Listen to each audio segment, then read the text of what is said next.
So I'm debating if I'm gonna get 4 brand new coil packs. But before I do that, I feel that it might have a vacuum leak, and that's the reason why it's not building power.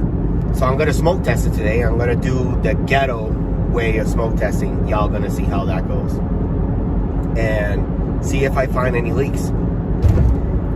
If I find a leak, try to fix it, see what's up with that, and I'll keep running it with the coil packs that it has for now.